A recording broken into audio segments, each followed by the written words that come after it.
Hello, everybody. This is Jamie, co-hosting with my good friend Ujjwal, and we're here for 0 Hour Thoughts. And today we're going to talk about something that I'm quite passionate about, that Ujjwal is probably passionate about too, someone who admires politics. But we're talking about the UK 2024 election on the 4th of July. Yeah. It's an American Independence Day, isn't it? It is American Independence Day, but so funnily pointed out by my American friend. Yeah. Yeah, so are you planning to vote this time? I am planning to vote, but I don't feel that I should share because I don't want to persuade other people's opinions. However, I want lots of young people to take interest this year because there is a big hype generated behind it, and I think our young voices can count. Definitely. Why do you think young people don't vote at a higher rate in this country or in Europe in general? I think it's because we live in quite a peaceful environment, and the young people think that the old people can sort it for them.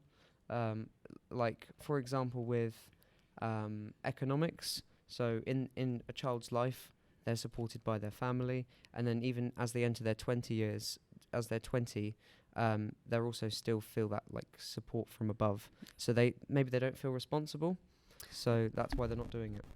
Interesting. That's my opinion anyway. I think you're quite right on that one, and I also think that the main majority parties in this country and also in many developed European countries as well as America, the parties don't seem to focus on young people. They almost act like they have nothing to offer to young people. Like if you look at their manifesto, they have nowhere they mention about. It's very rare for them to mention about universities, mention about the mental health problems that the young people are facing, and also creating job opportunities. They talk about making the economy strong again, but not about increasing the job opportunities. Yeah. And for young people who are in this country and in many other countries, having a job opportunity and also job security is really, really important. So maybe that could be the reason as well in the UK. And also that, don't you feel like when you are young, like there is no political discourse in school or in universities? Yeah, but I think it's not taken too seriously, I think. Yeah, like in my country, there is a student arm of big parties. So basically they are like a small own party related to one big party, but it is run by students. Interesting.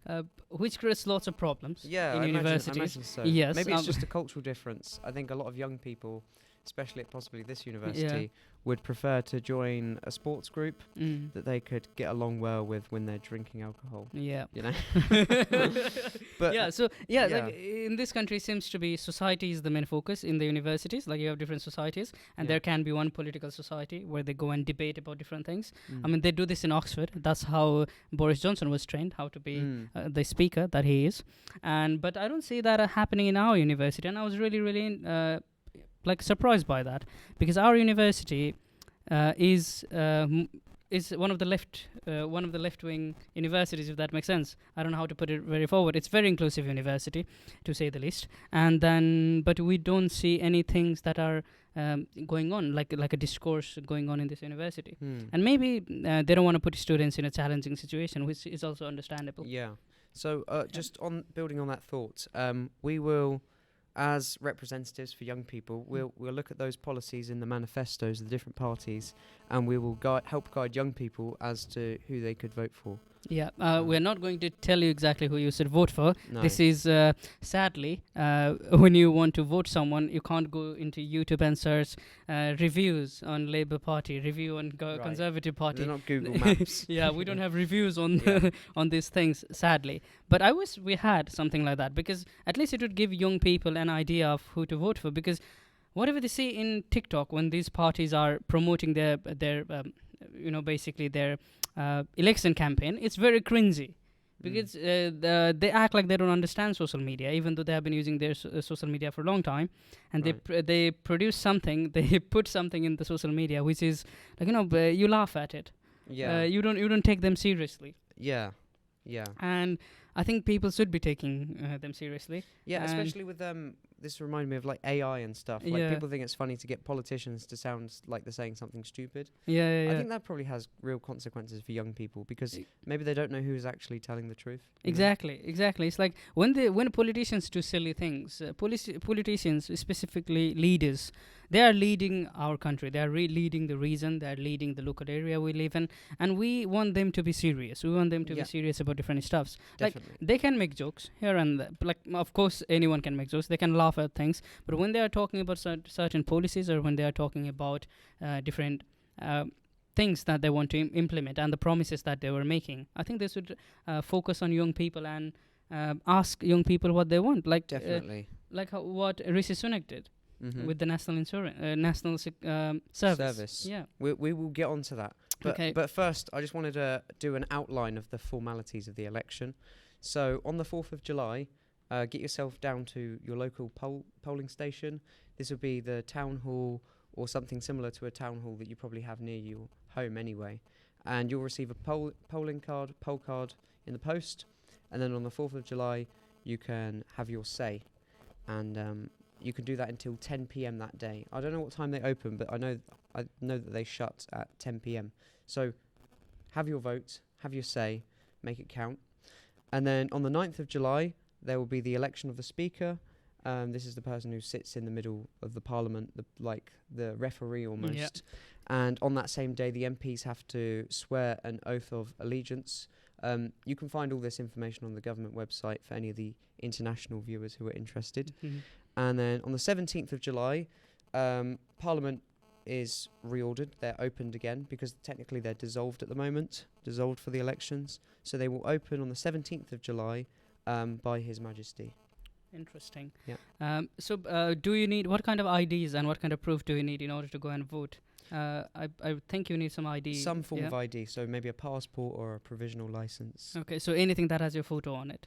Yeah, anything that's reasonable. Maybe not like a student card, I don't think. Okay. And do you have to register to vote as well? Yeah. Yes. So how do you register? I believe we've gone past that date. I might be wrong, but I think sad. it was the 22nd actually you have to register. No, it was the 18th you have to register by. Okay. And you can do that all online. Okay. I did, but I've already been registered, so it's fine. Okay. So for those people who have missed out on registering this time, they will not be able to vote. Yeah, unlucky. Okay. Unlucky. So something to keep in mind is to register to vote. Well, this is a bit of a segue, but something I was wondering about your opinion, because I have an opinion on this.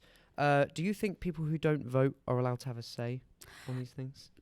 You know George Carlin, the comedian? No. I like what he said. He said, people who vote should not be allowed to complain. People who did not vote should be allowed to complain because they did not vote the people who are messing the things. Oh. So people who voted, they voted someone who is actually messing up everything. Yes. But people who did not vote, yeah. they did not choose them. So they are no one to blame, but they can complain. But this is like nice and good when you talk in terms of making a comedy sketch. But when you go into the serious stuff of it, yes, people who should go and vote, it's a national duty. Yeah. It's a national duty to do because you want to support or choose a person that will lead the country. And yeah, you will have to think a lot. You will have to make a very different educated guesses while voting those people because we never know how they will act. We never know how they will behave once they win. We never know what kind of policies they will implement. We never know if they will stand on their promises or not. But it is important to vote. Yeah. I agree. I think it's important to vote. And the people who don't vote, I think they're obviously entitled to their opinion, but they have to understand that might be discredited because it could come across that they don't actually care about what's going on. Yeah. And they're just going to act like apathetic every time. Yeah. So they're going to say, what's the point in voting for this people? Nothing changes. And I think that's a real negative attitude that exists in this society that hopefully we can change. And what do we think about, in some countries, they have the option to choose the leaders they want to vote, or they want the option to vote like, not, there is a the option that you can choose, which basically says you are not voting any one of them. You're not, you're voting, but you're not voting any one of them. Right. So you are voting in opposition that doesn't exist, kind of. I think it would be a really good statistic to hold on to, actually. Yeah. Also, this raises to my mind, I think it's in Brazil. They have to vote. Oh, okay. So is it compulsory? Yes. Oh, wow. I don't know if that would ever work here. I think people would end up voting for ridiculous things. Yeah, I mean, people really stand up for ridiculous things than if that was made compulsory. But yeah, it's like, we'll get on to the national service later on, but there are certain things which are your national duty. Like if you want someone to cut your tax or rise the tax, if you want someone to rise tax on you, you should vote for those people who are promising to do that, because if you don't vote, then you won't be represented by those people. And if you say, oh yeah, there will be someone who will vote and there will be a party is winning already, why do I need to vote? Why will my vote count? But imagine how many of people are out there who think in that way and who don't vote. Exactly. They're probably like your next door neighbours thinking the exact same thing. Yeah. But because you don't make that choice, nothing changes. So Yeah. So maybe that's why, like, when people say, oh yeah, I support Lib Dem, and go around it, and Green Party, but when it comes to actual election, they are not even main opposition. And I think if people voted, people who support those parties, if people voted them, if they went out of their house to vote them, they would have more representation. And having representation matters. It doesn't necessarily have to be your representation doesn't necessarily have to be in power. Just having your representation matters in the parliament, because they will raise your voice. Excellent point. Yeah. I just want to segue that across now to opinion polls and popularity polls. Interesting. Yeah. So according to the 4th of June, which is yesterday, in opinion polls, I found this on the BBC website. Labour are at the biggest majority, but not yet 50% of the way. I don't think they tend to get 50% in these opinion polls.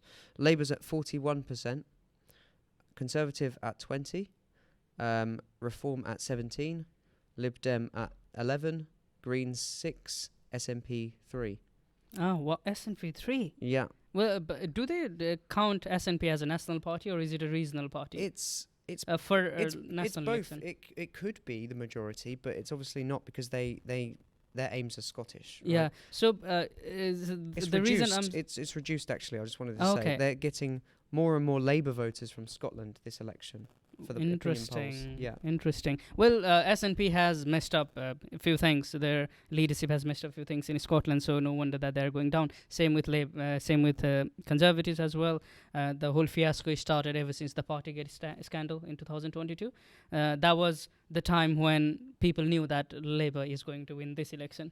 Yes, that was when the opinions really turned. It was 2020. Was that after Liz Truss? It was before Liz Truss, during the Partygate scandal. And when the Liz Truss came to power, it was the highest difference between the polling statistics that has ever happened in this country between Labour and Conservative. Like Labour they were higher than what they are now, basically. Yeah. The difference. Yeah. Well, there was another opinion poll done earlier in June of 39,000 people, and it predicted that Labour would have 200 seats, which is the biggest since World War II, since Clement Attlee after the Second World War.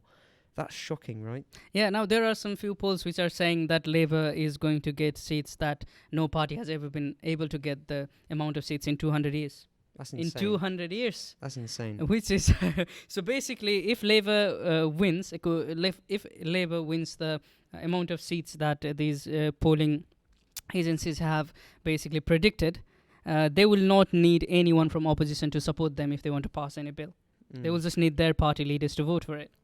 So there will be no one to check them, basically say, you want to implement this policy, but we don't agree with it. So let's settle. There will be no one to say that. Yeah. Should we get into that now? Should we talk about... Let's talk about Labour. Yes. Labour, the Labour Party. Yeah, Labour Party and Labour Manifesto. Okay. What do you think about the Labour Party leadership, Keir Starmer? Well, I have a very slim opinion of him. I've only seen interviews recently because of the elections coming up, and I've watched some of his campaigns from previous years, and I've seen videos of him in the House talking out against Boris Johnson.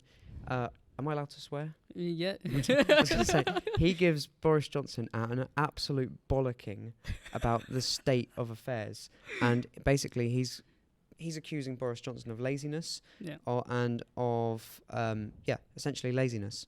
Okay, so do you think he will be like this leader which will save this country from the misery it is going now? Potentially, I do believe there is potential there, because he's a sir. That's an enormous amount of respect in this country, and he was knighted by the Prince of Wales, who's now the current king. So I think that's quite significant, and that was for being a very well respected lawyer. And in Parliament, he's even bragged at times about the fact that he's persecuted prosecuted Conservative MPs in front of Boris Johnson. Okay. So he said, as the shadow cabinet, we've sent some of your people down before for lying, basically. Yeah. So we're gonna do the same to yeah. you. Yeah, like he's proper justice. I think Yeah. that's what Labour's always been about, really. It's been about that social justice. Not in the extreme left wing sense, but it's this idea of change that they're really calling for Yeah. that's never really been part of the Conservative Manifesto. So they are not like the social justice warriors. They are basically saying, okay, we represent the people who are not being represented by other parties. Yeah. And yeah, Labour's the lower class and middle class people. It's rarely that these people are represented by many parties all over the world, basically, because these people don't have any money to give to the parties. So that the parties can get money, because in order to run a party you need money. And so because our election is set up in such a way that for every campaign the party has to spend money for the campaign, to do all the adverts, to do go into these different areas where they would never go otherwise, travel to these places where they would never travel to otherwise, just to go and ask for a vote. They need money. And where do they get the money from the rich people, from the corporations. That's why many parties around the world, when they win, the policies that they implement, or the policies that they come up with, why do they do, like, why do you think when conservatives say that they are going to decrease taxes to rich people, why do you think they are doing that? Because it's rich people who vote for them. It's rich people who give the donation. I have a good question for you.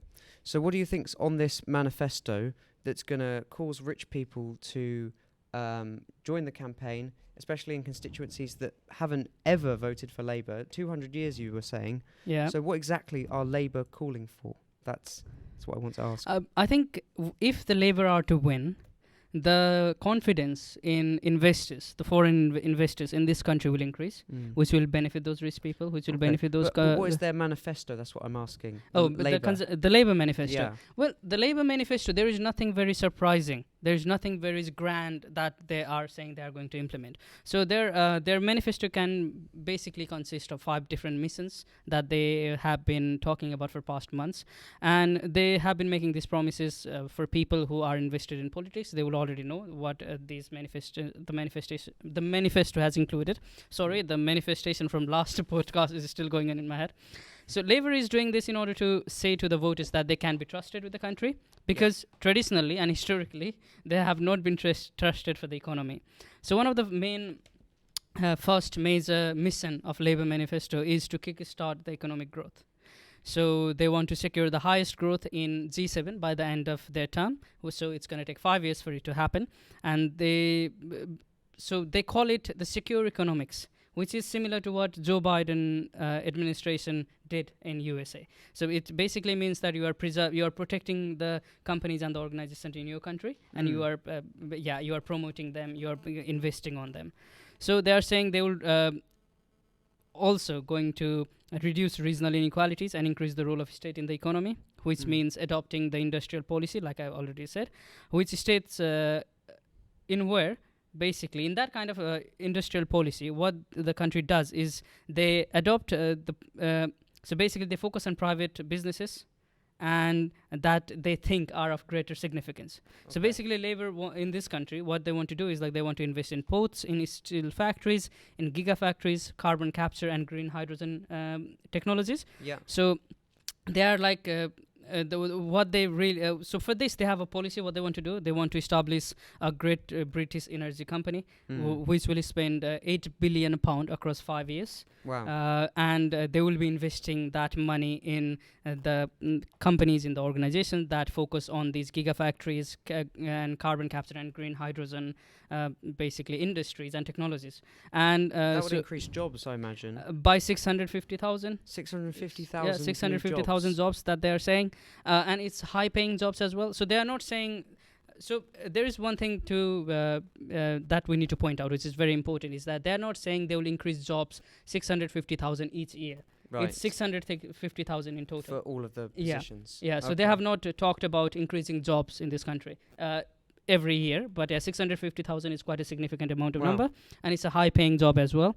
Yeah. So should we move on to something else? Otherwise, Well, it might take us all day if we went around across the whole Labour manifesto. I mean, the Labour manifesto is quite focused on economy. Yeah. And it's quite focused on green energy as well, because they want to turn this country into green energy superpower. That's what they have been saying.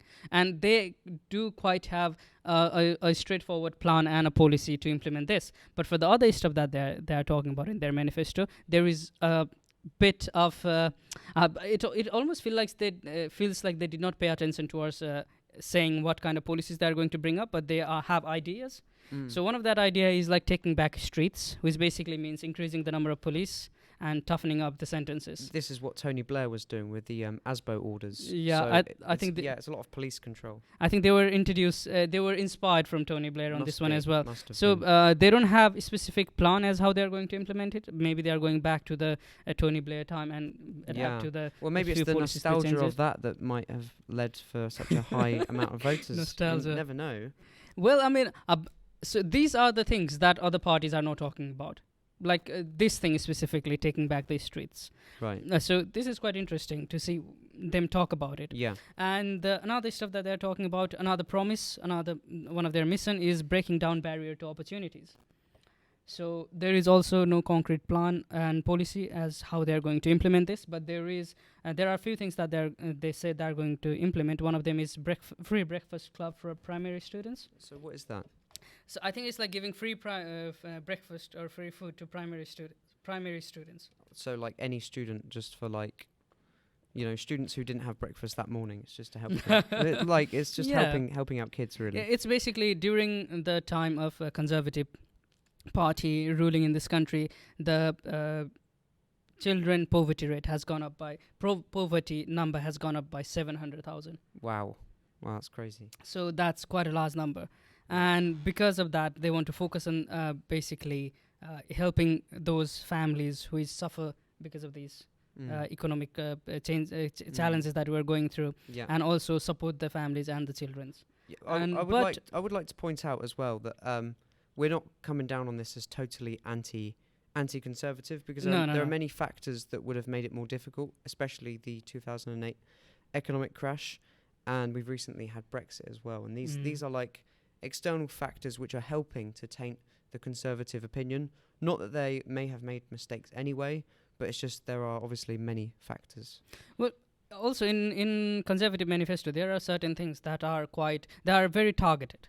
Their manifesto is very targeted. I'll come to that once I talk about the final mission from the Labour Party, which is to fix the NHS. So the one interesting thing that they said they're going to do is bring fundamental reforms such as introducing AI to improve the speed and accuracy of diagnostic services. So if they successfully do this, they will be the trailblazers in the organizational medical world. Like everyone will be, oh, look at the UK, look at that government, look at what they did in NHS, yeah? But if they mess it up, it's gonna be very expensive. It's expensive, and one of the big questions is do you want a robot instead of a doctor? Exactly. And also if you want to implement AI, it will need to be more accurate than the doctors. Otherwise, there is no need of it. We already have doctors. Increase the number of doctors, because the amount of money you're going to spend on AI and maintaining AI and the technology behind it, you can spend the similar amount of money to have doctors. Yeah. Increase the number of doctors in the hospitals. So yes. I hope they keep the bad handwriting. The robots have to learn how to do the bad handwriting. I don't think it will be a robot. I think it just will be a computer. Typing in what font do you like? What font is most readable to you? Yeah. And the other thing, because now we know that people have to wait more and more to get any diagnostic done in the hospitals. It's increasing more and more. That was one of the main mission pledge of Rishi Sunak. He said we're going to cut waiting times, but no, it has been the opposite. And I don't know what is there to blame. Is it his government and his government's inability to basically fund NHS more, give more money to the NHS, and basically increase the number of people that they work in NHS, the professionals. So what Labour has promised is they want to promote doctors and other professionals to take appointment outside the working hours. So basically like working overtime. But the one thing in NHS is if you work overtime, more than 37.5 hours, you get paid 1.5 times more. Nearly 1.5 times. It depends which band worker you are. So where is the money going to come from? That's one of the main issue as well. Taxes. So yeah, so they are like you said, there is this big news going on that saying, oh yeah, your tax will go up by £2,000 if you vote to Labour, and if Labour wins, the taxes are going up regardless. Even if Conservative Party wins, even though they have in their manifesto, which will go on next, they have promised so much tax cut, the taxes are going to go up because the country needs money. The country needs money, and if the country wants to get into the right direction to fix the economy and to get to being one of the top economic leaders in G7, let alone the world, they will need to increase the taxes. They will need to get money from somewhere. And so major problem in many of the manifesto is to see where the money is going to come from. Because if you look at the manifesto by Greens, it's one of the best manifesto ever for normal class people, because they're saying the minimum wage will be £15 an hour. Wow. And they're going to basically increase the welfare schemes and all that. So where is the money going to come from? £15 billion, £7 billion. It's not very hard to get that amount of money, but what are you going to cut? Because there are organizations, there are bureaucratic systems that have already been established, which are basically sucking the money out. So how are you going to reform it? So you need a leader who is kind of visionary in that sense, I think. Interesting. But, so what do you think about the promises, these 5 promises made by Labour, which they might act on because they don't have, they will not be having any backlash in the chamber? Well, I think it's a time for change, which is obviously Labour's big push, and I don't think people are going to be surprised if taxes do go up. Because by this rate, I don't think people tend to trust that they're going to be reduced under the Conservatives. So they don't trust any party to reduce. Well, because the Conservatives said they're going to cut the taxes, and they won't cut. So, yeah. So if Labour are saying they're going to not cut them, I think people are thinking, wow, like it's going to sort of stay the same, and maybe there's going to be a change as well. So, okay, talking about change, what do you think of those people? Not about the people, but what do you think about the idea, which many people seem to carry these days, that they want to vote Labour or any other party but not Conservative because they want change. They are fed up with the Conservative being in power for almost 14 years now. They are fed up with it. They just want change. So just wanting change is important, or thinking of who you're going to vote and what kind of promises that you're going to support, what kind of policies that you want the government to implement. Do you think that is important, or just the idea, just the romanticism of okay, we want change. I want to be that, I want to go into the social media on the day of my the day of voting 4th of July, and I want to post, I voted this party, which is not Conservative, just to get that satisfaction saying, okay, I voted for the change. Well, I think a big push for the change is the policy of austerity. So this means decreasing the amount of money going into schools and hospitals and driving up the prices of the cost of living. So things like milk are going to cost 3 times more than they originally did. And this is supposed to be some sort of economic plan devised by Conservative politicians, but it's been one of the most deeply unpopular things in this country in the last 14 years. So that's going to be a big push away from Conservatives, I think. What do we think about Conservative leadership, Rishi Sunak? You mean the man himself? The man who were drenched in water. He never had Sky TV. Rain. He never had Sky TV. Well, I never had a Sky TV as well. No, me neither. I don't think many people around the world have a Sky TV. I think it's very minority. You know what? I didn't really prepare anything about Rishi, but what do you think of his leadership? So if we go back to COVID-19, he was I forget what his position was. Was he the health secretary? He's the one in charge of the money. What do they call that? What, the treasury? The head of treasury? Exchequer? Okay. Well, I don't know. You were supposed to know I should know that. Stuff. Yeah. Anyway, he gained a really positive reputation, giving out loads of loans to small businesses. £10,000 was it? Yeah, I think, and it was help out to eat out. So we had all these government schemes to get people to integrate back into society, so they weren't scared of spending their money. It was cheaper to go to restaurants and stuff. Oh, and so because of them, they decreased the price of food in restaurant? That during COVID. Ah, okay, all right. But since then, there's been there's Liz Truss. Yeah. And then him. Yeah. So he was You never. seem depressed No, talking about him. He was never destined to be the leader. That's it. You don't think he has leadership qualities? I think he does have leadership qualities, but I think they need working on a lot. I think his leadership qualities are good suited for a bank or a financial organization than for a country. People say he sounds like a robot. That's what a lot of people say. Well, people say that about many famous and many very successful people. People say that about Mark Zuckerberg. He's one of the richest people in the world. You saying that is not going to matter to him. You saying that he sounds like a robot is not going to do anything to him. He's going to take money from you anyway.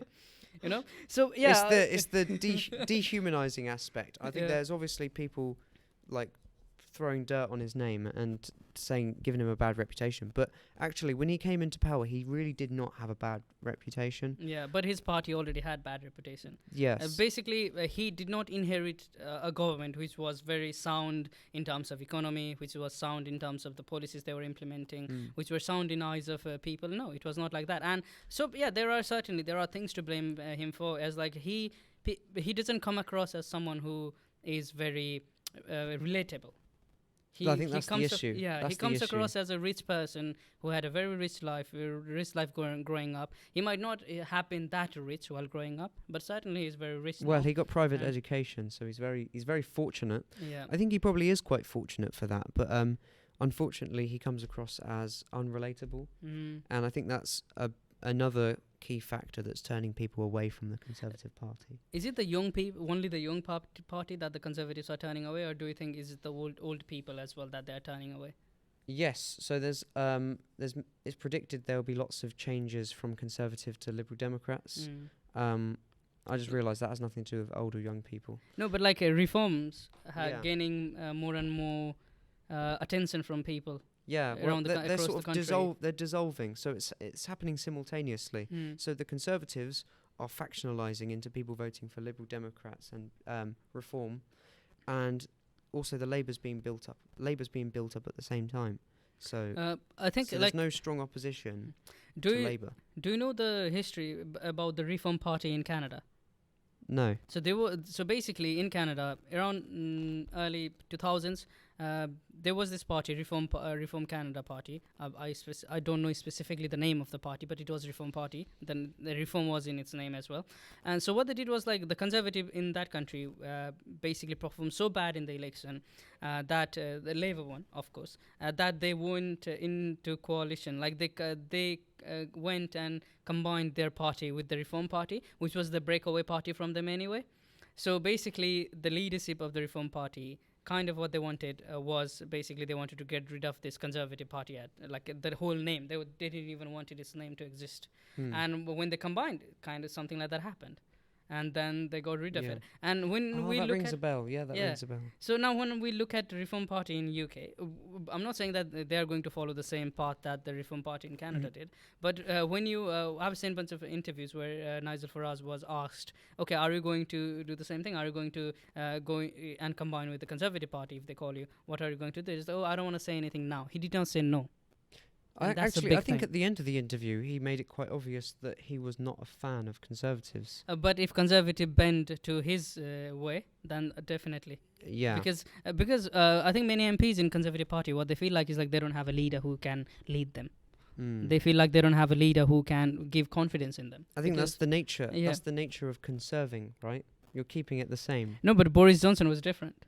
He was a personality figurehead, really.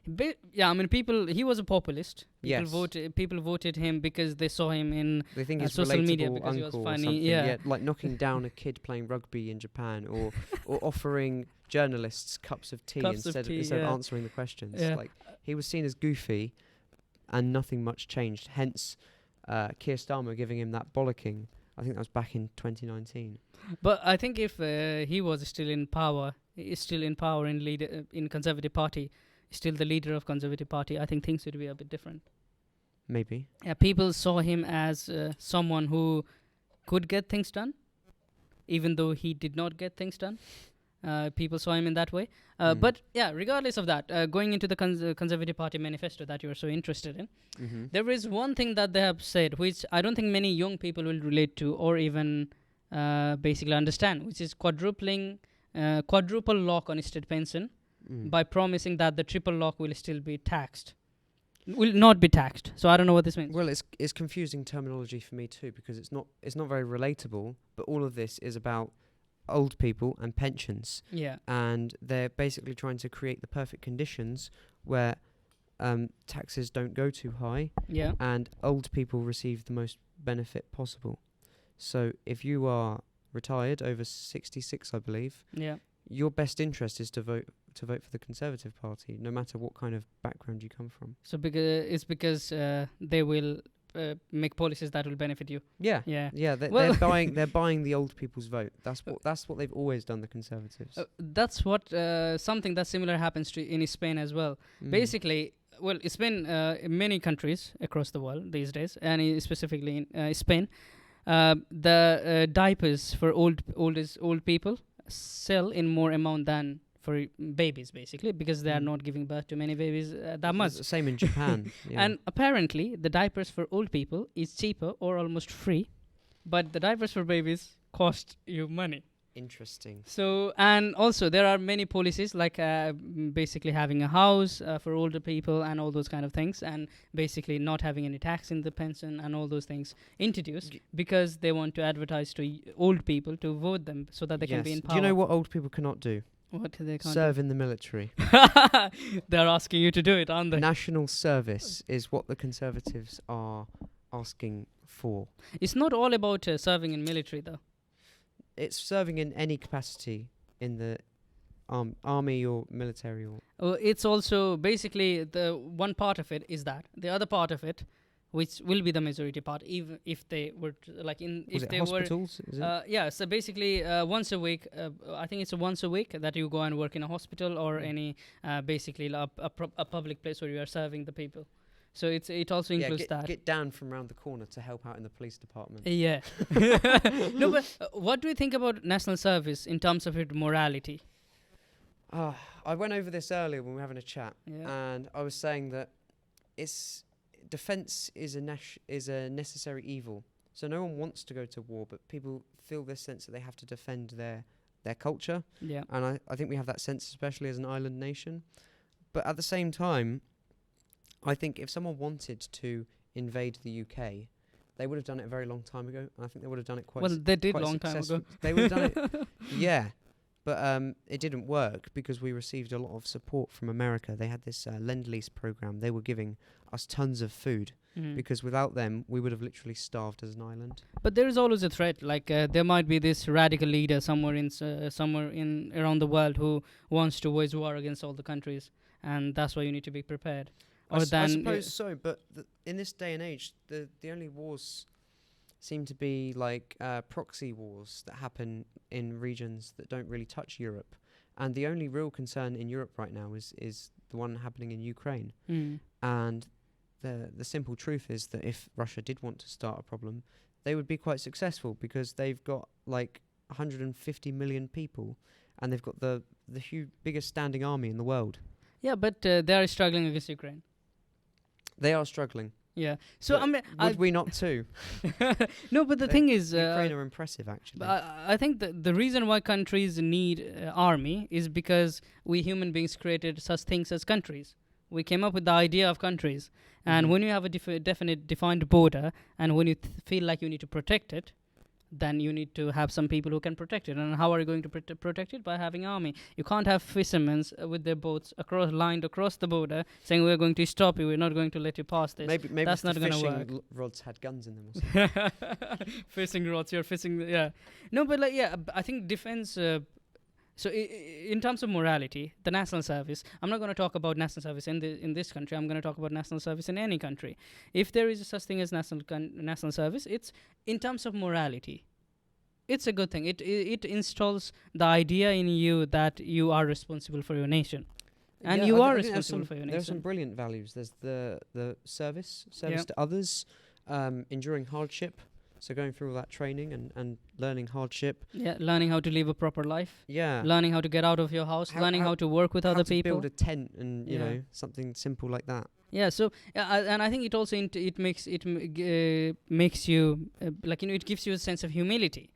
That you learn that what kind of different people there are out there, and you all have one idea that is common. That is, yes, we need to serve, and we are here to serve. It doesn't matter what kind of service you do. It doesn't matter if it's religious. It doesn't matter if it's a public service or you are doing the service because you get paid for it as well. I agree with that, actually. Yeah. I do agree with that. So I think national service in that sense is good. But in this sense, how the Rishi Sunak out of nowhere came and talked about how he's going to implement this, well, it's going to be expensive. Way more expensive. Yeah, it's a big promise. Yeah, and is it needed? Probably not. Are there any other things that are more important that they should focus on rather than this? I'm sure there are quite a handful of them. Well, so basically in this election, there was this YouGov poll done where there were these 5 top topics that they asked people to vote. That they asked what people think are the main topics to vote on. The first one is economy. The second one is health. Third one is immigration, which when I said this to Jimmy earlier, he was surprised. The fourth one is housing, and fifth one is environment. See, I was surprised because I thought immigration would be like 8th or something. But yeah, it has increased, right? Immigration. Immigration rates. Yeah, it has. Even though they were saying that we're going to stop the boats, sadly, boats is not the only way that people come to this country. It's a illegal way of coming to this country, and there are other illegal ways of coming to this country as well. But the reason why they focus so much on boats is that you can go to Dover, you can set up a camera, and you will be able to visually see that happening right in front of your eyes. And what it does, it gives you lots of opportunities to have like clickbaity headlines in your news outlets. It gives you views and followers in your social media account. So people will repost it. People will talk about it. People will focus more on it. Because why? Because this is the topic that everyone seems to talk about. And it's a big focus since the Conservatives' decision, right? Yes. Rwanda deal that they want to send. What do you think of it? Like, what do you think of it's at this day and age? It's one of the most authoritarian acts in Europe against a population in a very, very long time. I think it's but they're not doing it to their population, though. They're doing it to immigrants, which they don't consider as population. But I think it's draconian because this is the country that ended slavery. You know, this is. I know, obviously, it was the beginning of the slave trade was this country, but this country had such a huge backing against slavery for the sake of treating humanity as equally. I think it was during William Wilberforce in the late 1700s. They were arguing that the air's too pure for a slave to breathe in England. So essentially, every person is innately equal. So we should accept all humanity. And I think we're setting a bad example for ourselves if we're sending people who could have came all the way from, I don't know, Pakistan, maybe not Pakistan, but they've come from a region that's nowhere near Rwanda, and they're being sent to Rwanda, and then what are they supposed to do at that point? You know? Yeah, well, what's the plan after it? Well, I don't know who is thinking about it, but I don't know if it's going to be implemented or not. But what Labour has, what Conservative have placed in their manifesto is to do that exactly. So basically, they want to send all those people who came by boat, who came illegally to this country, to Rwanda. And they have been saying this for a long time now. They have not been successful, but who knows? And they have also promised to cut the national insurance by to 6% by April 2027, which will be down from 12% now. But so how are they going to generate the money that they are going to lose? That's also one thing to consider. One of the main ambition of the Conservative Party is, when it is affordable to do so, to keep cutting national insurance until it's gone. So they want to completely get rid of national insurance, only when it's affordable to do so. So who is going to decide it is affordable to do so? We don't know. And they also completely promised to abolish the national insurance for self-employed people, which might be good news for self-employed people if you are a self-employed person. And another main policy of Tories is exactly the immigration. That's the main policy that they're focusing on. Wow. There are lots of other things as well. Like there was this thing that I read, which was very interesting, that is scrapping Mickey Mouse degrees. So basically means getting rid of degrees like you said, like you mentioned earlier, people can do degree on Harry Styles here. Yeah. So a joke I made earlier was getting rid of Mickey Mouse degrees will really upset Disney. Yeah. They're not going to make a Disneyland in the UK anytime soon. It's kind of it's ridiculous, right? What is it? Good thing or bad thing? Well, I think it devalues in my opinion, a Mickey Mouse degree. I think sort of devalues other legitimate scholarships, like fields of study. So basically, having these weird degrees where people don't get any value from, apart from for themselves, Yeah, it's worthless. I think it makes the bachelor's degree look like a joke, actually. Yeah, and also the amount of money that government spends on people who are taking these kind of degrees. Mm. It's quite a lot of money. Yeah. Is it like £27,000 across all 3 years, or more than that? Even More than that, 36? must be, yeah. Yeah. So yeah, it is interesting. If people want to study something like that, I think it should be according to their own expense or something like that. Maybe they can make it cheaper for them. I think you can study it, definitely, Yeah. but just don't make a whole degree about Mickey Mouse. You know? Why would you? You wouldn't do that with any other subject. Like I did history. You wouldn't do a degree on, like you wouldn't even do one on Adolf Hitler. I don't think. Yeah. You might do one on Germany. Yeah. Why would you do a degree on Mickey Mouse? I genuinely can't see a good reason. Maybe they want to work for Mickey Mouse. Who knows? Maybe they think they are Mickey Mouse. I don't think kids these days even watch Mickey Mouse. I don't think they even know what Mickey Mouse is. Yeah, I've I never think it's a big trigger word saying Mickey Mouse degree. That's it. My sister is more interested. She's a kid. She's more interested in watching the Peppa Pig. She's Peppa Pig really degree. into Peppa Pig. Have you got a Peppa Pig degree? Our audience, let us know in the comments. All right. So to keep going this boring stage of talking about manifesto on, which might not be as boring as it is right now, Reform Party. What do you think of Nigel Farage? So we're talking about the pick-a-mix now. So these are the the 17, 11, 6 and 3% who are all divulging into different various parties. Nigel Farage has been I can't even think of words to describe him. Actually, I think he's insane. I think he's a pathological liar as well. Just to begin with, he appeals to the people who are going to go to the pub every weekend. Like there are many interviews with him where he's just having a pint in the pub, and he just says stuff that people might resonate with. Well, it's very relatable having having a leader who goes to a pub and drinks a beer. Yeah, who publicly does so. I think that's why so many people are basically enticed by him. So many people are excited by him. And so one of the main things that they want to do is like freeze non-essential immigration. Well, there is no such thing as freezing immigration. It can't happen. And by non-essential, who decides what is essential, what is non-essential? Are seasonal workers essential, or are they non-essential? So you're going to freeze the seasonal worker visa during the summertime, but then unfreeze them during the winter time, or are you going to do the other way around? How is this going to affect local policy, though? That's what I'm wondering, because they're most likely they won't win the majority vote.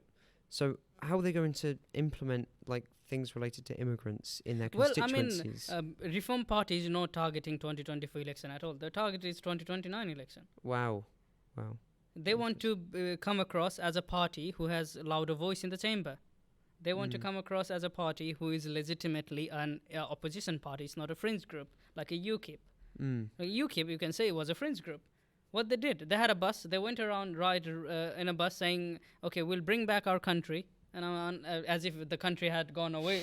Like we'll bring back 350 million that we sent each week to EU. Which was not even the money. It was 250 million if we're being really accurate on that one. And also of that 250 million, you're getting more benefits by being in that group, being in EU, Eurozone and all that, than you get now. Like people could freely travel to those countries. The other thing was the businesses in UK could trade or sell their items and all those things in those countries without having to go through so many checks and balances. They didn't have to do that. But now, you have to fill up 50 more pages of paperwork if you want to do a business in Europe and if you're based in the UK. So that is one of the main thing. And also, they said they are going to, they said they wanted to stop immigration, and one of the way to do is the Brexit.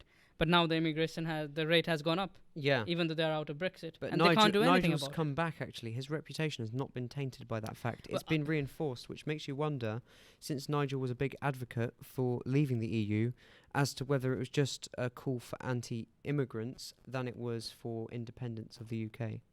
I think people hate Jacob Rees-Mogg more for Brexit than they hate him. I would disagree, but then again, I think both of them come across as ridiculous. Though. Yes, but I think people hate Jacob Rees-Mogg more than they hate Nigel Farage for the Brexit thing. Because do you know what Jacob Rees-Mogg did? When he was campaigning for Brexit, he changed the headquarters of his company from here to Netherlands. Yeah. So yeah, well, so basically, what they want to do, Reform Party, they want to establish a new department for immigration. They want to increase national insurance for foreign workers by 20%, but they don't want foreign workers. So basically, it's going to be people who work in health, in hospitals, in NHS, and all other essential areas where you will be paying more tax, as if you're already not being paid enough. Wow. And also, they're going to cut the fuel duty by 20p per litre and scrap the VAT on energy bills. So I don't really know what kind of people they're targeting with this policy. It could be like the lorry drivers and all those people. Yeah. I'm not really sure, but I think lorry drivers are very serious on what kind of government they want, and I don't think only this thing will persuade them to vote reform. They want to basically raise the minimum profit threshold to 100,000 and reduce the main corporation tax rate to 15% over 3 years. So, well, the corporates in this country, like everyone agrees that they're not being taxed enough. And now if you're going to tax them, so you're losing so much money, where are you going to get that money so that you can include the policies that you want to include, that you and basically establish the welfare schemes and all that. But I don't think they are so much keen in welfare schemes, the Reform Party. And also they want to ban transgender ideology in schools and promote patriotic curriculum. Well, so that is that's questionable. What is patriotic curriculum, you know? And isn't that something of the Board of Education to discuss? And if they had one, how and why? That's what I wonder. Well, do you have to sing national anthem every day in your school? No. You don't? No, never. Interesting. Never. But in our country we do.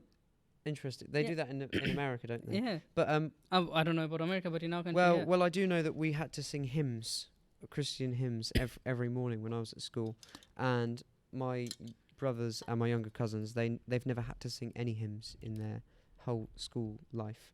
So that's something that's changed in the last 15 years. That is interesting. And I think there's a move away from teaching Christianity. So if they could return to the Christianity they were teaching, that's good.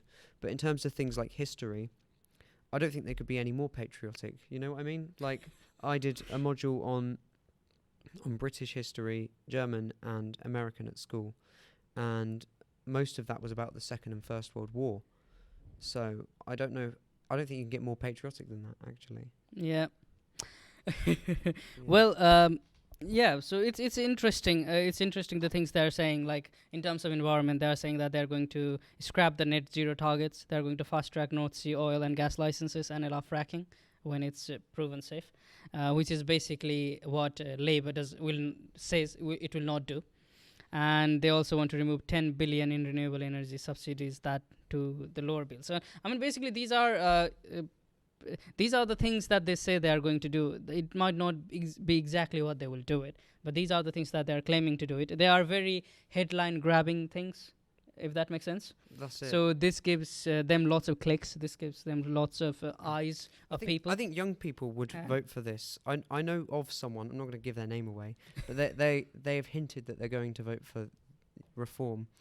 I think they will. I think it resonates with young people because there's this like instant click culture. So it's like on TikTok, you're scrolling and scrolling and scrolling. It instantly pops up. It's like if you have these buzzwords in your manifesto, then you're instantly going to resonate with people, I think. Yeah. Well, there was this video of this campaigner in YouTube, which was basically like this American tourist or journalist goes to this one of the deprived area of UK in London somewhere, and then that person gets threatened by the youths which are in there, and they are they are immigrants. Like they might have been born in this country, but they are not. How do I put it very gently? Native. Yeah, they are not native. They are not native British people.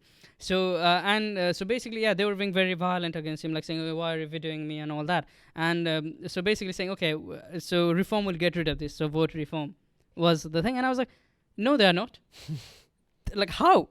Yeah. Tell me how. How are they going? So are they going to deport each and everyone in this country who was immigrant at some point? That's the only way they are going to do it. But I don't think that's... It's frightening, but that might be possible if they're aiming for 2029. And it had more than 10 million views. And I was like... And views and likes. And I was like, okay, so, having views is not... Like, yeah, because everyone who watches it doesn't mean they agree with it. But when I went to the comment section and they were like, yeah, bring back these things, bring back that, we want our country and all that. I'm like, what are you talking about? There have been immigrants in this country for like 1,000 years now. The London was built by immigrants. It was it was built by Romans. If you saying that immigrants are only those people who are not white, I'm like, okay, I don't have anything against that. I don't know what I can say against that. But if you if you think that immigrants is anyone who is not from this country, who was not born in this country, and who comes to this country illegally or legally, then yeah, it's a bit of a pickly situation. I don't know what to do. Impossible. I think it's an impossible job. They want to freeze. They want to basically have net migration rate. I'm like, net migration. Okay, you can. Countries, they can put basically barriers to say, okay, only these many people will come to our country from these means. They might say, okay, we'll only have 200,000 international students every year. So which might allow them to have top grade students from other countries and those kind of things. But you can't say only 200,000 people will leave my country as well. You can't say that. That's the only way you're achieving net migration. Yeah. It means equal number of people coming in and going out. But you can't decide how many people will leave. Yeah. And how are you going to get that many people to leave at once? Like the only time something that successful has worked was when they were getting people on trains in Germany. Literally, it's totalitarian to suggest that you can massively migrate people out of this country. Yeah, like it's not something you can do liberally.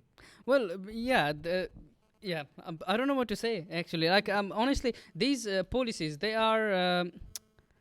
How would I put it? They are the policies that some parties in my country used to come up with. They used to basically say, we're going to make this city smart city. And do you know what they did? They changed the name of the city and they added a smart city in that name. Well, they're not wrong. Like there is no zebra cross. There is no traffic lights in the city. In order to find an ATM, you need to walk like an hour, and in order to find another ATM, you need to walk another hour. So it's like manifesto lies. Is that what you're suggesting? All lies. Yeah. It's all lies. It's all like, it sounds very. People voted that party because they heard the term smart city. It's something like that. Like people will vote for a reform. Like, okay, what background does Nigel Farage? He might have like a not so bad background in political history, but when you look at the other members in that party, do you even know what they represent? Do you even know where they come from? Like there was this scandal. Like some of the some of the MPs which were chosen by different parties, they turned out some of them were like supporting this far right fascist post on social media, fascist pages on social media, and all that. And it might not sound so bad when you see, oh, it's just an Instagram post, it's just an Instagram page. I'm like, they followed them because they believe in. Even if they don't believe in them, they consume that content every day. Yeah. And they're not against it. If you're against something, you'll not follow them. I think it was the BNP on Twitter was a big outrage. So the British Nationalist Party. And I don't know if it was Nigel or someone associated with him, but they were basically viewing all this content and like commenting and liking it. It's like, yeah, like you're saying, they're consuming this, you know? Yeah, it's like, and for young people, for like us, I mean, like, how do we make decision? Because, see, some of the things that they said, like zero basic rate tax for NHS and social care staff for 3 years. Doesn't that sound good for people who work in healthcare system? It does. And if you work in healthcare system, just because of these promises and these policies that reform said they're going to implement, you might be willing to vote for them. But when you look at the whole picture, how do we make judgment? I know none of the parties are perfect. And we're not saying don't vote reform as well. If they serve the cup of tea that you like, then yeah, do vote them. But it's just the fact that for us young people, we need to vote those people, those leaders who will listen to us, who will focus on us. Have you seen any of these parties talking about young people? Not really. Have you seen any of this party addressing the problems that we have, that our universities, the quality of education in our universities is going low? No. Have they talked about the increasing high-paying jobs? Apart from Labour saying they are going to do it in one specific industry. What about tech industry? Well, there's not really an incentive for young people to vote. However, I did light up at the idea that Labour had, which was to let 16-year-olds vote in the elections. Well, 16-year-olds are not voting now, so 16, they will not 17, be 18, voting. yeah, but for next time, and I think that encourages young people to vote. But at the same time, we don't know if that's going to be like a permanent change. Like, are they going to fulfill that promise? I think it would be a sign of a healthy democracy if we could get 16 and 17-year-olds to vote in national elections. Yeah, well, different countries, they have different age groups, and some country they say, if you're 16-year-old and if you have, if they think you are capable enough to drive a car around the country at 70 miles an hour, you are not allowed to vote. You are not allowed to decide who sets the basically the speed limit in the motorways in the country. So there is no focus on young people, which is very sad, and it's across all the countries as well. It's not only in this country. Every country you see, they don't seem to care about young people because young people don't vote. And I think it's time to get off our asses and not just suck on the vapes and think about different flavors of vapes, but think about different parties that you want to vote for. I love that. That's funny. I think it's important, funny, but also true. I think it's important. It's people are having conversations about little things that aren't going to matter in like 2 days, but then things that are going to matter in like 5 years. People will think, no, why do I care? You know, it's like people who are young people who are against Brexit. In this university that I met with, and I asked them, did you vote in that election for or against Brexit? They were like, no. Were you eligible to vote? Yes. I'm like, why didn't you vote? I was like, you don't know. I don't know. Like, I didn't care that much. But now you care. Now you're talking about it. Yeah. It's like, see, like there are things. So basically, it is true in many countries that what happens in number 10 doesn't impact your life. It will not greatly impact your life. It will not, it doesn't matter if Rishi Sunak keeps on being Prime Minister or Keir Starmer becomes Prime Minister or even Nigel Farage becomes Prime Minister. It will not drastically change your or my or your life. It will not do that. But what it will do, it will change our kids' life. It will change the fact that if we will be able to buy the house by the time we're 40 or not. So those kind of things will and it will change the attitudes, not necessarily better, but it will be a slightly different world perspective that we'll have as a country. And there are some people who say, I can't vote. I don't want to vote bigger parties. I can't vote smaller parties because nothing is going to happen anyway. I think it's important to say that, okay, those small parties will be big if you vote. If you don't vote, they will keep on being smaller. I have some advice, and I also have some questions for Ujjwal. Which one should I do first? Okay, well, I think I like questions. Okay, so I'm just going to do like 3 sort of fast questions. So first question for Ujjwal. Let me just clarify. Ujjwal cannot vote because he is... What's your status? If you don't mind sharing, you don't have to share completely. Well, I'm a student in this country. So, student, if you could... would you vote in the UK election? Well, yeah, I would vote in UK election. I would vote in any election, I think. Yeah. It's interesting. It's a very interesting, decision that I get to take if I get to vote. Okay. Yeah. Next question. What does the UK voting system look like from your perspective? It's very similar to what we have in our country. That's why you see these small parties saying, okay, we need to get rid of this first past the post system where you're voting,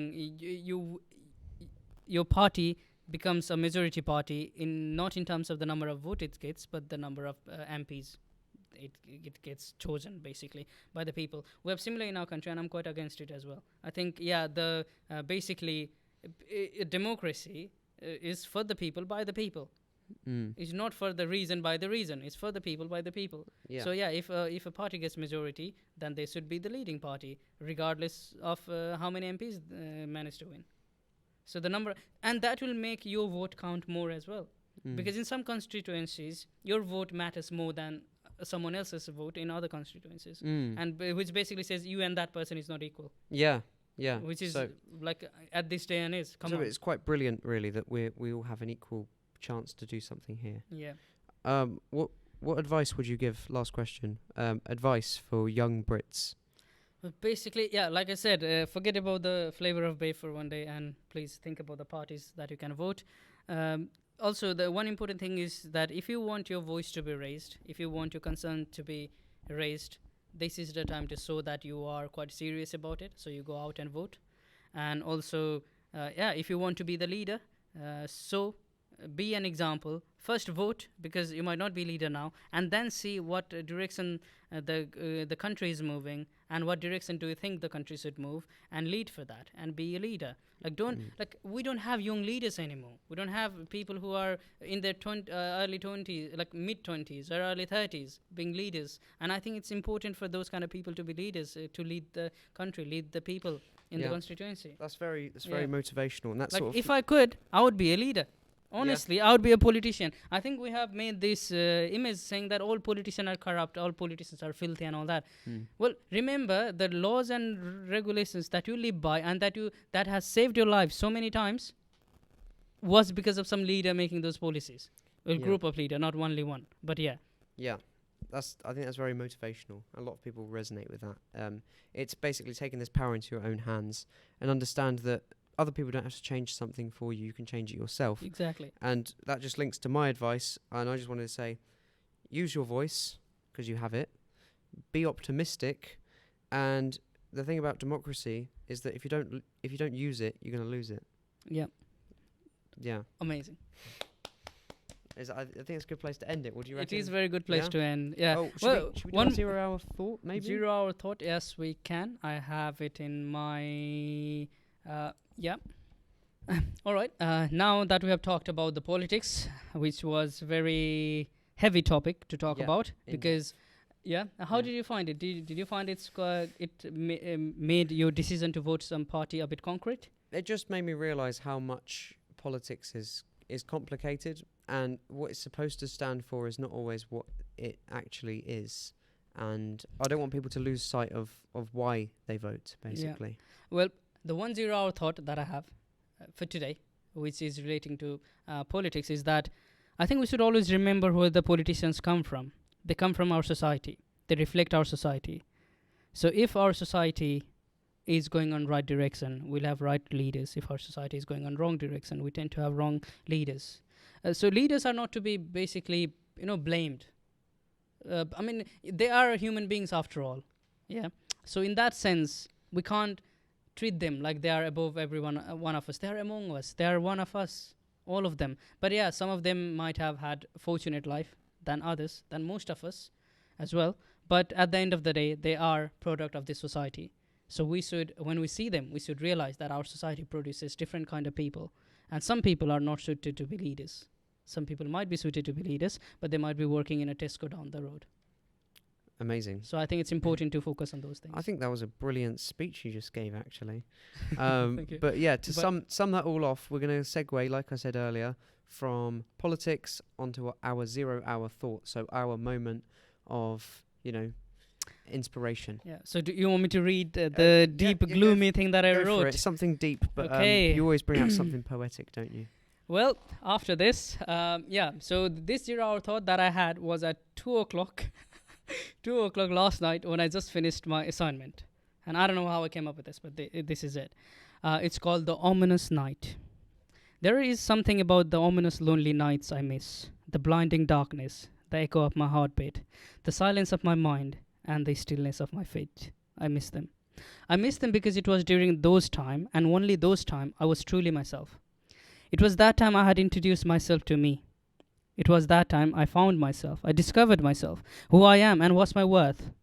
Those ominous nights, in that box, where I had company of myself, my thoughts, my desires, my dreams, my flaws, my judgments, my feelings, and my imaginations.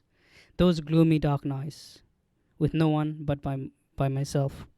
There is something about those nights I miss. Thank you. That really was pretty good. I hope mine's equally good or better. It will be better. No. It's different. Yours is much more poetic. Mine's a bit more. You'll find out. Everything happens for a reason. Whatever negative thing you have lived through, there is value and there is a new perspective to be uncovered. Everything happens for a reason. This is a truth that's justifiable through simple cause and effect theory. It's undeniable that whatever you've experienced, there's a reason behind it, even if that reason is not explicit. However, value from that experience is dependent on the individual. It's what separates the fallen, sinful angels from the flying, brave angels. Wow, that was amazing. That was way better than mine. Thank you. Amazing. It was different. We're going to talk about that after the podcast. Yeah. All right. Thank you for being with us so far. I hope we have not bored you with this podcast. Our only aim of this podcast is to make you go and vote, because it is important. And thank you for being with us so far. I hope you have enjoyed this podcast. And would you like to say to subscribe? Thank you for watching. Please subscribe, comment, like, whatever. We're very grateful for it. So thank you. We need your support. Bye-bye. We'll see you in the next one. Thank you. Bye.